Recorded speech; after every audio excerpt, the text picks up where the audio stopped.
Hello and welcome to another episode of the Fresh Finds podcast, where every episode I sit down with someone and discuss our fresh musical finds. These can be either new releases, songs we've recently discovered from lesser-known artists, or deep cuts from the greats. Joining me today is San Diego rapper Marlon D. How you doing, man? What's up, bro? How you doing? What's up, dog? All right. So before we hop into this, like I've got a couple of quick questions for you and all that, but I want you to just introduce yourself a little bit. Tell everybody a little bit about you and what you do. What's up, y'all? This is Marlon D. I'm originally from Oxnard, California, but I'm currently living in San Diego, California. I'm a hip hop artist. I dropped my 10th official album in August 2020 called Act 2, now available in all digital stores. But I also host my own podcast called MD Podcast. And but before all that, I'm a music lover. I'm a hip hop head. I'm a hip hop junkie. And I love all kinds of music too, on top of that. You know what I mean? All right, absolutely. So I noticed when I was listening to your album that it sounds to me anyway like you're very heavily influenced by like old school hip hop. Thank you. So I'm man. curious as to like what artists are like your inspiration. Like who did it for you like early on?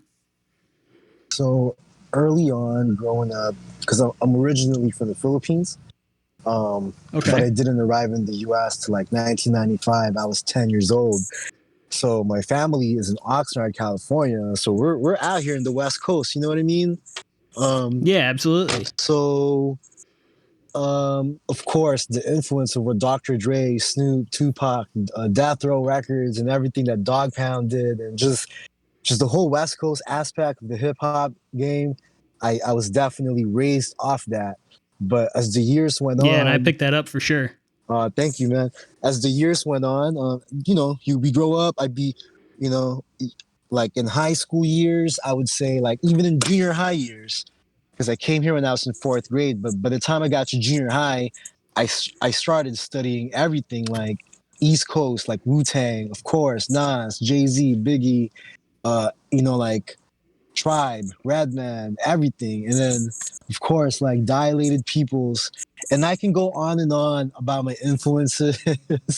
I can go on and on who influenced me, but everything from 1995 to about 2000, just I'm 36. I'm 36 years old, you know what I'm saying? So I'm a 90s kid for real. So if you're listening and you're a 90s kid like me, you know what we grew up to. You know what we were influenced by, all that shit, you know?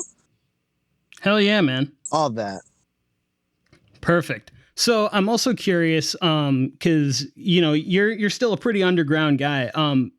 Aside from like rapping, how much do you have your hands in like the different parts, like beat making and things like that? Do you do any of that type of stuff?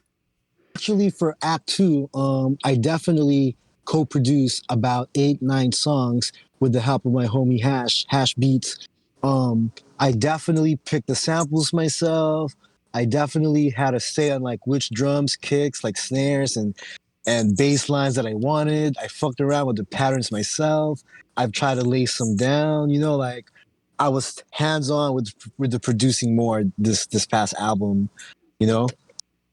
Yeah, I really appreciate that when people know how to do both sides of it. They can be the creative, but they can also have the technical prowess.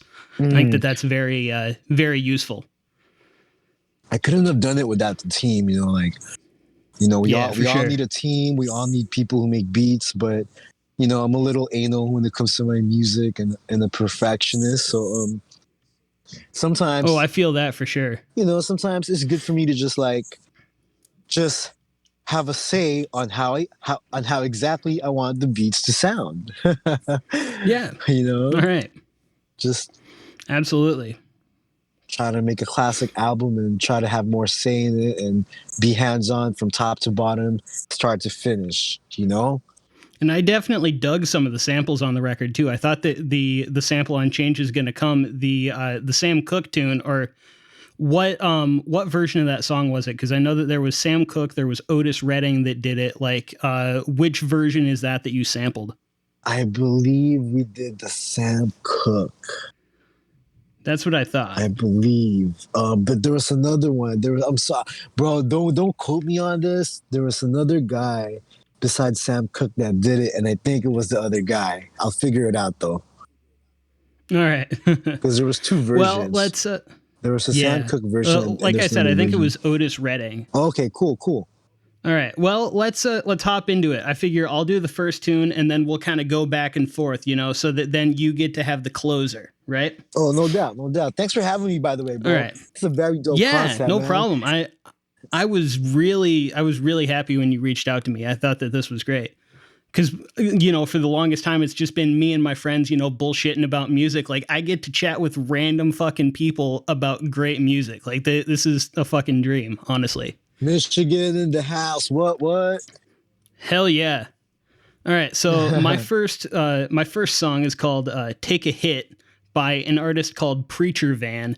And they're kind of an indie rock, very up-tempo type of thing. This was released in January of 2019.